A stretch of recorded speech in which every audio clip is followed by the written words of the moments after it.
ሰላም ሰላም ወንድሞቼ እህቶቼ ኢትዮጵያኖች ኤርትራውያኖች በያላችሁበት ሰላማችሁ ይበዛ ጸልያለሁ። እንዴት ናችሁ?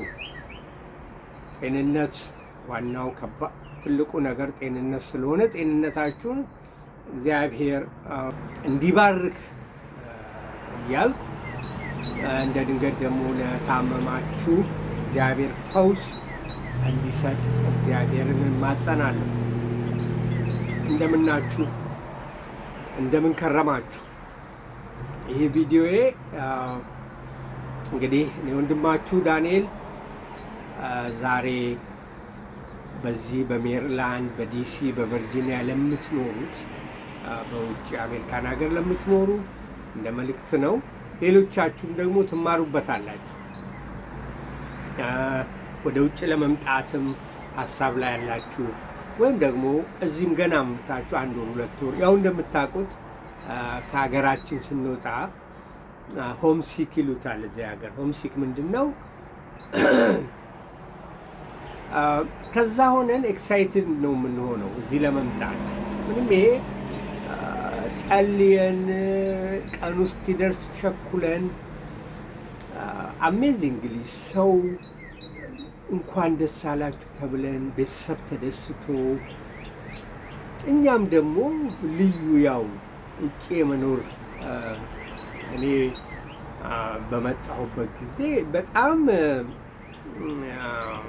ውጭ ለመኖር ፈልግ ነበረ። ምንድን ነው ያን ኢንከረጅ ያደረገኝ ምንድን ነው? እንግዲህ በእኛ እድሜ ታስታውሱ እንደሆነ እንግዲህ በእኔ እድሜ ያላችሁ የምናያቸው ፊልሞች ራሳቸው ስለ አሜሪካን ሀገር አብሶ በጣም ቻርልስ ብሮንሰን ታስታውሱ እንደሆነ እና ደግሞ እንደዚህ ቤተሰቦቼ አክስቶቼ ልጆች ምናምን እዚህ ሀገር ስለመጡ የሚልኩልኝ ፎቶግራፎች አሉ ተነስተው ምናምን ጀስት አይ ዋዝ ኤክሳይትድ። በቃ ኤክሳይትድ ሆኜ ውጭ ለመሄድ በጣም እንትንል ነበር። እግዚአብሔር ደግሞ ያው የፈለጋችሁን ይሰጣችኋል።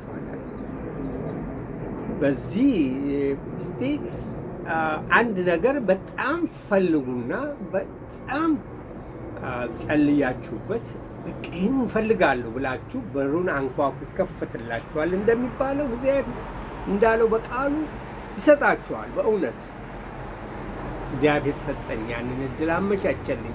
ሲያመቻችልኝ ደግሞ በሚገርም ሁኔታ ነው። ከሰዋት አንስቶ ከአውሮፕላን ቲኬት አንስቶ የሚሄድበት በጣም ኢዚ ስሙዝ አድርጎ ነው የላከኝ። ያ እግዚአብሔር ስራ ነው። እግዚአብሔር እዚህ ሀገር ከመጣን በኋላ ያው እንደነገርኳችሁ ከመጀመሪያ ሆምሲክ አለ አይደል? ሆምሲክ ማለት ከቤት እንግዲህ እዚህ ያላችሁ ልትረዱኝ ትችላላችሁ። ከሀገር ወጥታችሁ በሌላ ሀገር ስትመጡ ባህላቸው ሌላ ነው፣ አነጋገራቸው ሌላ ነው፣ ቋንቋ መቀየር ሊኖርባችሁ ነው። እንግዲህ የመጀመሪያዎቹ ጊዜያት እኔ የሄድኩት ትንሽ ጠንከር ያለ ነው። ቢኮዝ ዲሲ፣ ሜሪላንድ፣ ቨርጂኒያ ቢሆን ኖሮ ምንድን ነበረው ሰው አለው። አሁን የመጀመሪያ የመጣ ሰው ዲሲ፣ ቨርጂኒያ፣ ሜሪላንድ ከሆነ በእውነት ባጠገብ አውቶቡስ ላይም ሰው ታገኛላችሁ። እንዴት ነው ወንድም ኑሮ እንዴት ነው ትላላችሁ። የቤት ኪራይ ካስፈለገ ቤት መከራየት ካስፈለጋችሁ ከሰው ጋር 2-3 ሆናችሁ በረከሰ ገንዘብ አገሩን እስክትለማመዱ መጨናነቅም አይኖርባችሁም። ብዙ ገንዘብ ማግባትም አይኖርባችሁም። የተወሰነች ይቀንስላችኋል። ትታገላላችሁ። ያው ሰው ደግሞ ይነግራችኋል፣ እዚህ ግባ፣ ይህንን አድርግ፣ ይህን ውጣ፣ እንደዚህ እያለ ትለማመዳላችሁ። 5 ወር 6 ወር ውስጥ አትሊስት ዩ ፊሊንግ ግን ሆምሲክ አይለቅም። ግማሾቻችን እኮ እድሜያችን ከ30 ዓመት በላይ ሆኖ ከመጣ ስፔሻሊ እነዚህ 7 ዓመት ሆኗቸው የመጡ ሰዎች ችግር የለው። በ7 ዓመታቸው ስለመጡ በ6 ዓመታቸው በ3 ዓመታቸው ስለመጡ አዳፕት አድርገውት ከልጆቹ ጋር ከባህሉ ጋር እነሱ እንደሚያወሩ ያወራሉ፣ እንደሱ እንደሚነጋገሩ ይነጋገራሉ። ከዛ በኋላ ይሄዳል። ግን ይሄ እድሜያችን ከ30 ዓመት በኋላ የመጣን ሰዎች ቋንቋውንም የነሱ የሚሉትንም አክሰንታቸውን ለማዳመጥ እኔ እኮ አንዳንዴ እኔ ከዛ እንደመጣው ትክክለኛ እንግሊዘኛውን አወራሁ ብዬ ስል እነሱ ግን አክሰንቴ ስለማይሰሙ ኤክስኪውዝ ሚ ምንድን ነው ያልከው ለማለት ታግለው ይሄን ማለት ነው እንዴ ብለው የሚሉበት ጊዜ ሁሉ አለ። ብዙ ጊዜ ነው እንዴ። ከዛ የለመዳችሁ ያዳመጣችኋቸው አክሰንታቸውን ምን እንደሚሉ እየሰማችኋቸው ከዛ በኋላ ወደ ምን ይሆናል? ወደ ትንሽ ከነሱ ጋር ማውራት መነጋገር ይመጣል ማለት ነው። ግን በልጅነት ከሆነ ግን ኢዚ ነው። በልጅነት ስለመጣችሁ ያው አብራችሁ ሳታውቁት ቢውል እያደረጋችሁ ትሄዳችሁ ከልጅነታችሁ ከነሱ ጋር ከዛ በነሱ ጋር እንትን ታረጋላችሁ። ከዛ በኋላ ያለው ቻሌንጅ ምን ይመስላል? how we doing ይላል ሲያቀ እንዴት ናችሁ ማለታቸው ምንድነው ያላችሁ ነገር ምንድነው? እንዴት ነው ኑሯችሁ? እኔ አስታውሳለሁ የመጀመሪያ የመጣው አካባቢ ከስራ ነው የመጣሁት። ትንሽ ኮምፎርቴብል በሚባል ኢትዮጵያ ውስጥ ኮምፎርቴብል ነኝ። ቤትም አለኝ፣ ቤትም ኪራይም አልከፍልም። ከዛ አካባቢ ነው የመጣሁት። ስመጣ ግን እዚህ አጋጣመኝ አንድ ብዬ ነው የጀመርኩት ከዘመዴ ጋር ከአትኔ ጋር የተወሰነ ጊዜ ነው መቀመጥ የምችለው። አንድ ነገር እዚህ ጋር ልናገር ሞክራለሁ እንደገና እጅግ ኢምፖርታንት ስለሆነ ነው ወገኖቼ። ሰው ጋር ስትመጡ ከዛ አገር ወደዚህ ስትመጡ 5 ወር መድቡል። በጣም ጥሩ ሰው ከሆነ ያ ሰው 5 ወር ካስቀመጣችሁ አመስግናችሁ ዘመዳችሁን ሳታጡ ልትወጡ ይገባል። ተከራይታችሁ ግን ለመኖር ዝም ብላችሁ እዛ ስላልከፈላችሁ የቤት ኪራይ ዝም ብላችሁ ለመኖር ከሆነ ትረስትኒ ከዘመዳችሁ ታላላችሁ። እህቶች አመሰግናለሁ። እውነት እህቶች ያውቁበታል። በቃ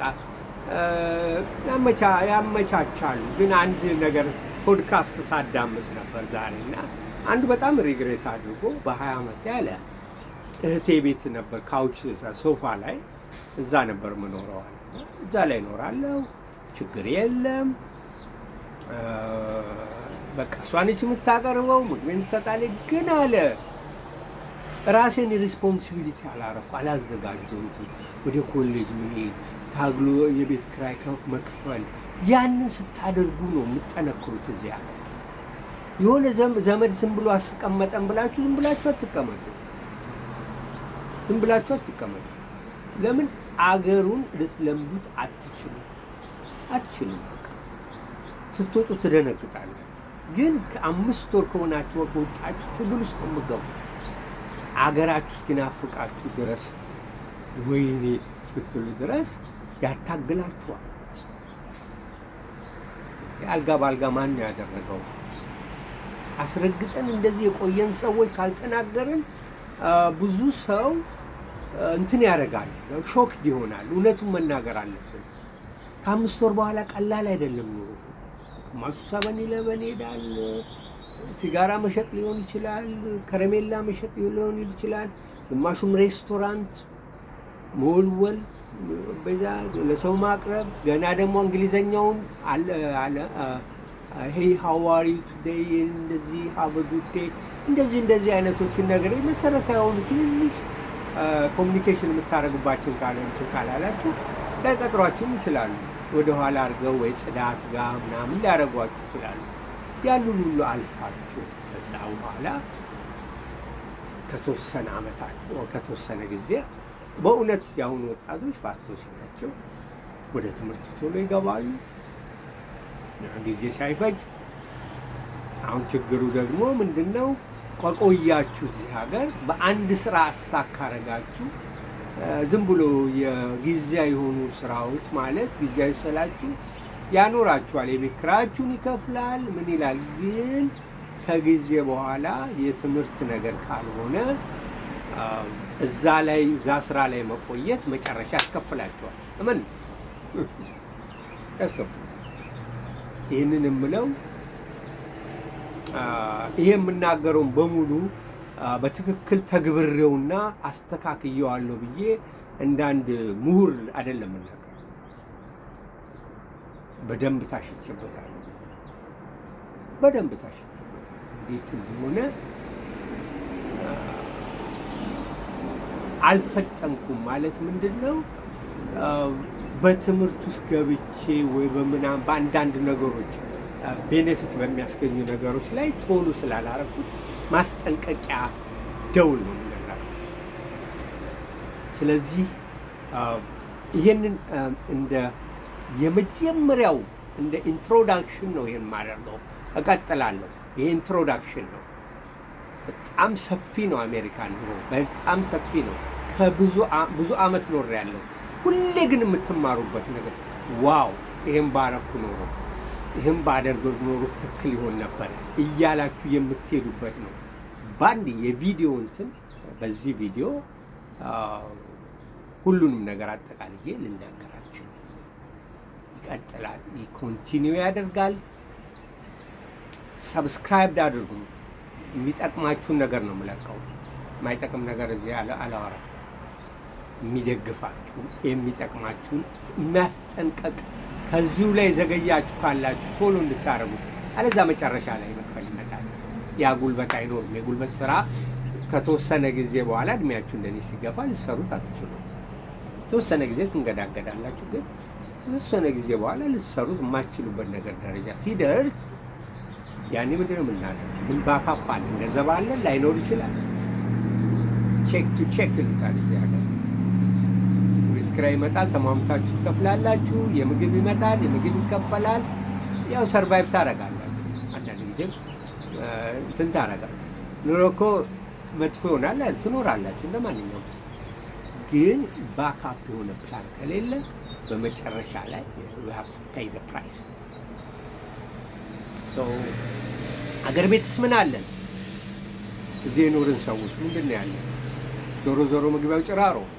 ስለዚህ እዛም ያለው ነገር የተወሰነች ነገር ልትኖር ጥሩ ነው መግቢያችን።